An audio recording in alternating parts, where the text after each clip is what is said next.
Hello student, myself Guti Anjali. In previous video we have studied till here. Now we will see the game blindfold. So blindfold means कि a piece of cloth tied round the head to cover someone's eyes. किसी के भी eyes को cover करने के लिए हम जो piece of cloth उसको हम tied करते हैं round the head to cover someone's eyes. किसी की भी आइज को कवर करने के लिए हम जो हेड पे राउंड पट्टी लगाते हैं क्लोथ्स की, उसको पीस ऑफ क्लोथ होता है वो, उसकी वो क्या कहते हैं, blindfold. So blindfold any one child in the group. तो आपको क्या करना है, ब्लाइंडफोल्ड करना है कोई भी एक ग्रुप में चाइल्ड को ब्लाइंडफोल्ड करना है. ब्लाइंडफोल्ड मीन्स कि जैसे हमने देखा कि कोई भी पट्टी कपड़े की हो वो हम उसके आइज पे टाइड कर देंगे. Next, one by one the other children come to him or her quietly.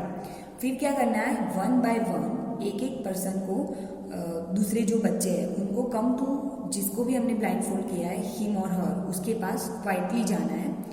The children who is blindfolded has to guess who the other child is by touching him or her.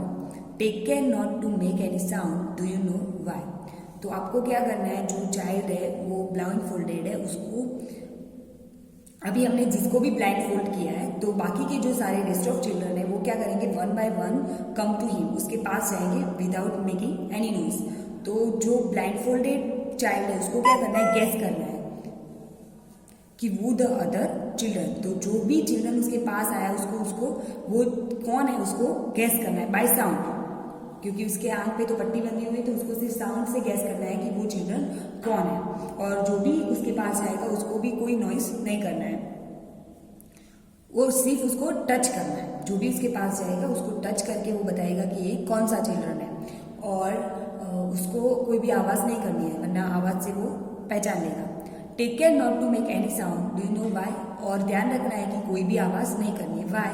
So in the same way, आपको पता है क्यों? क्योंकि अगर हम कोई भी आवाज़ करेंगे तो उससे क्या होगा, उसको पता चल जाएगा. तो विदाउट मेकिंग नॉइज अगर हम उसके पास जाते हैं तो हमें पता चलेगा कि वो टच करके रिकॉग्नाइज कर सकता है कि नहीं कर सकता है. Next, in the same way one by one blindfold all the other children. So in the same वे, इसी तरह से हमें क्या करना है, वन बाय वन सारे बच्चों को ब्लाइंडफोल्ड करना है. वन बाय वन, जैसे कि फर्स्ट चिल्ड्रन को किया, उसके बाद तो अगर वो कोई भी अदर चिल्ड्रन उसके पास जाते हैं तो उनको टच करके उसके नाम बताएगा, और फिर उसके बाद दूसरा चाइल्ड जो होगा वो ब्लाइंडफोल्ड होगा. तो उसी तरह से वन बाय वन सबको ब्लाइंडफोल्ड करना है. Each one has to try and guess by touching who the other children are. तो सबको क्या करना है, प्रयत्न करना है गेस करने का, touching who the other children are. दूसरे बच्चों को टच करके उसको गैस करना है कि ये कौन है. नेक्स्ट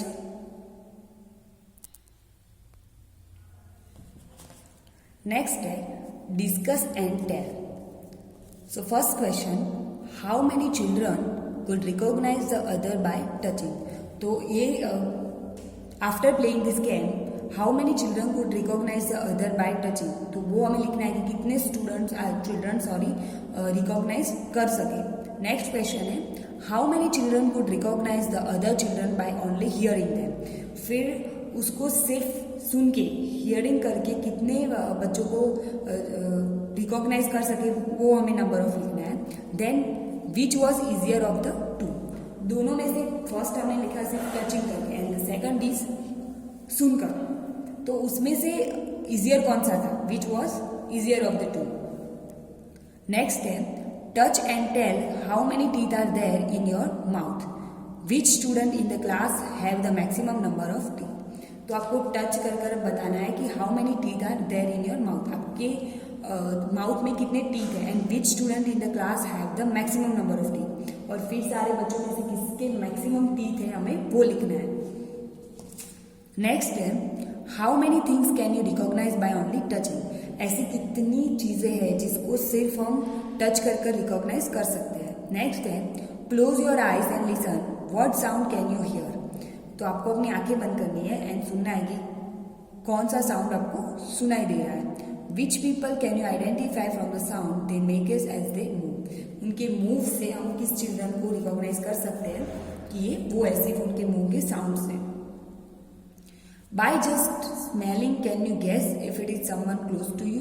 किसी को अगर आपके पास कोई क्लोज है तो उसकी स्मेल से सिर्फ आप बता सकते हो कि ये कौन है।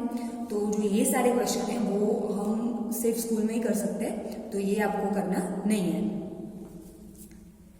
नेक्स्ट है, there is a special way of reading and writing for people who can not see. तो it is called a Braille. It is written on a thick paper by making a row of raised point with a pointed tool. Braille is read by running the finger on the raised dots. So special way reading and writing for people who cannot see.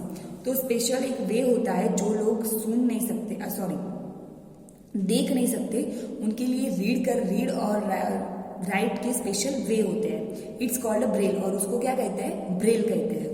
It is written, वो किस पे, एक thick paper पे लिखा हुआ होता है। जिस तरह से हमारी बुक्स होती है और उनकी बुक्स होती है, तो उनकी बुक्स जो होती है वो उसके पेपर थिक होते हैं और वहाँ पे making a row raised point dots, जैसे कि उसकी जो पॉइंट्स होते हैं वो रेज्ड होते हैं और उसको बुक में रो में लिखे हुए होते हैं, जिसकी वजह से by touching they can the people who can not see they can read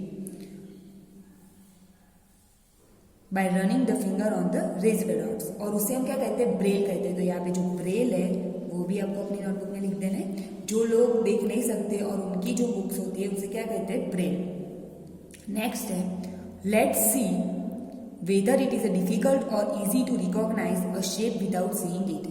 तो हम देखते हैं अभी आगे कि जो शेप्स होते हैं उनको बिना देखे रिकॉग्नाइज करना डिफिकल्ट है या फिर इजी है। So first of all, take a sheet of sandpaper. Sandpaper means कि sandpaper is used to remove material from surface either to make them smooth. तो जो sandpaper होता है उसको, जो कोई भी मटेरियल होता है सरफेस पे, अगर उसको हमें स्मूथ करना है तो उसके लिए सैंडपेपर का यूज होता है। तो ये भी आपको न्यू वर्ड है जो नोटबुक में लिख देना है।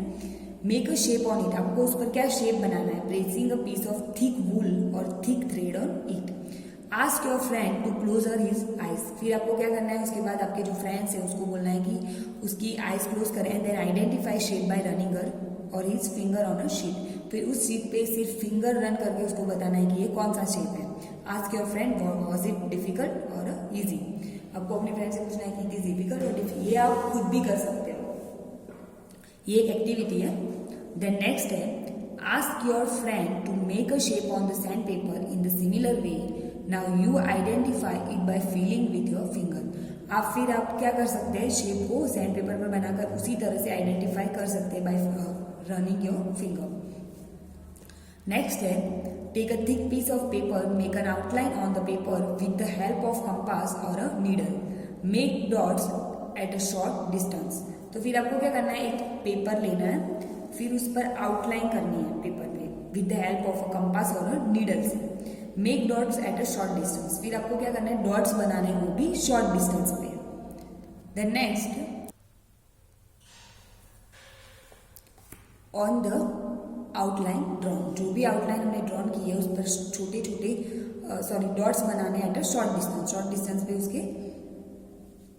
You can see that the paper is raised on the other side, फिर आप देख सकते हो कि जो उसकी अदर साइड है उस पर क्या होंगे, जो डॉट्स है वो रेज हो जाएंगे। Now ask your friend to close his or her eyes and feel with them finger to tell what you have outlined. फिर आपको क्या करना है, ये भी आपकी एक एक्टिविटी है जो आपको आप कर सकते हो और अपने फ्रेंड्स को बोल सकते हैं कि आप अपने आइज क्लोज करके फिंगर से बताओ कि ये कौन सी आउटलाइन की है। Isn't this difficult? ये डिफिकल्ट है। Think about how people who can not see are able to read. तो अगर हमें डिफिकल्ट लगता है तो हमें सोचना चाहिए कि जो लोग देख नहीं सकते उनके लिए रीड करना कितना डिफिकल्ट होता होगा। तो ये सिर्फ एक्टिविटी है जो हम कर एक्सपीरियंस कर सकते हैं कि उनके लिए कितना डिफिकल्ट होता होगा और कैसे वो रीड कर सकते होंगे। देन नेक्स्ट है, let's learn about a braille. तो अभी हमने जो देखा, वी हैव सीन कि the people who can not see, for them special way to read and it's called the braille. उसे क्या कहते हैं, ब्रेल कहते हैं। तो अब हम ब्रेल के बारे में देखेंगे कि ब्रेल क्या है। You have seen that Ravi भैया reads special type of books. We have seen earlier कि जो रवि भैया है, सीमा's brother, वो can read special type who reads special type of books. How were these books made? तो ये जो स्पेशल टाइप ऑफ बुक्स वो रीड करते हैं वो कैसे बनती होंगी?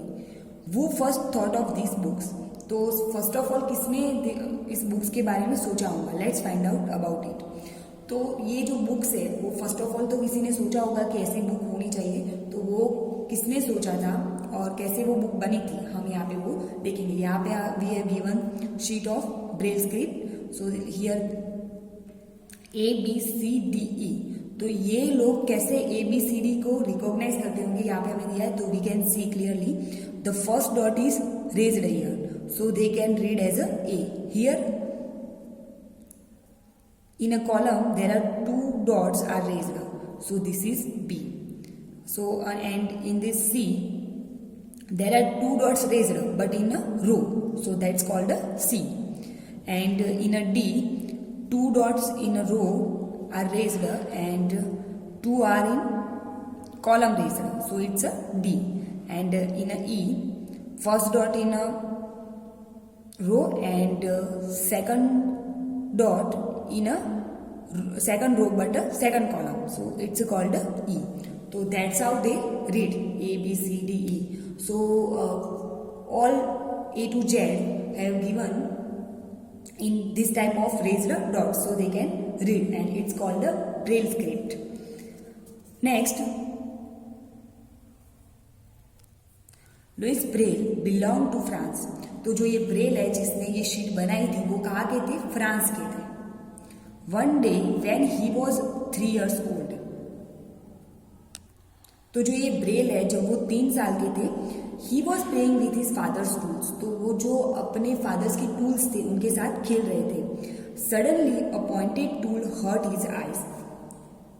तो अचानक क्या हुआ? जो पॉइंटेड टूल्स था, जो वो टूल्स के साथ खेल रहे थे वो क्या था? पॉइंटेड था. तो वो उनको आंख में लग गया. He lost his eyesight. तो उसकी वजह से क्या हुआ? उनकी जो आईसाइट है वो उन्होंने खो दी. He had keen interest in studies. Keen means कि ये भी न्यू वर्ड्स है वो आपको लिख देना है. Keen means कि eager, particular interest. Particular interest, तो उनको क्या था? Particular interest था स्टडीज में. He did not give up. तो वो अभी उनके आईसाइट थी वो चली गई थी. देख, so he is blind. वो he can't see. तो वो देख नहीं सकते थे. उसकी वजह से क्या हुआ? उनको स्टडी में बहुत इंटरेस्ट था लेकिन वो देख नहीं सकते थे, उसकी वजह से वो रीड भी नहीं कर सकते थे. सो पर फिर भी उन्होंने क्या गिव अप नहीं किया. He kept thinking of a different way to read and write. तो वो क्या करते थे? अलग अलग डिफरेंट वेज में रीड एंड राइट करने का सोचते रहते थे. Finally he found a way reading by touching and feeling. फिर उनको by doing different experiment, he finally found a way reading by touching and feeling. Finally उनको वे मिल गया कि वो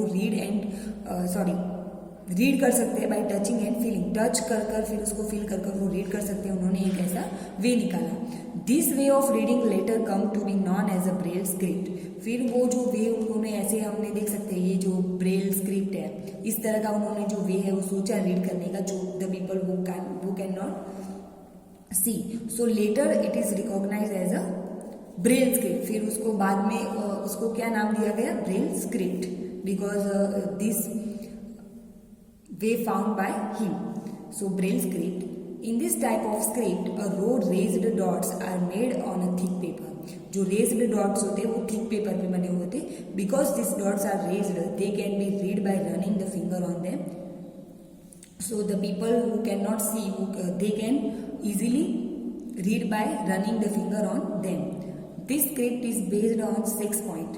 So this script है वो किस पर बेस्ड होती है? 6 पॉइंट पे होती है. वहाँ पे कितने पॉइंट्स होते हैं? 6 पॉइंट्स होते हैं. The Braille script has undergone many changes these days. तो जो अभी उन्होंने ब्रेल स्क्रिप्ट बनाई थी उनमें बहुत सारे डे बाय डे चेंज भी हुए हैं. This has made reading and writing simpler. तो ये जो ब्रेल स्क्रिप्ट है उसकी वजह से the people who can not see, for that this has made reading and writing simpler. उसके लिए जो रीडिंग एंड राइटिंग है वो सिंपल हो गया है. Braille can now also be written using the computer. जो ब्रेल है अभी now days also written using the computer. Computer use करके भी वो जो ब्रेल स्क्रिप्ट है वो लिखी जा सकती है. So the people who can not see For them,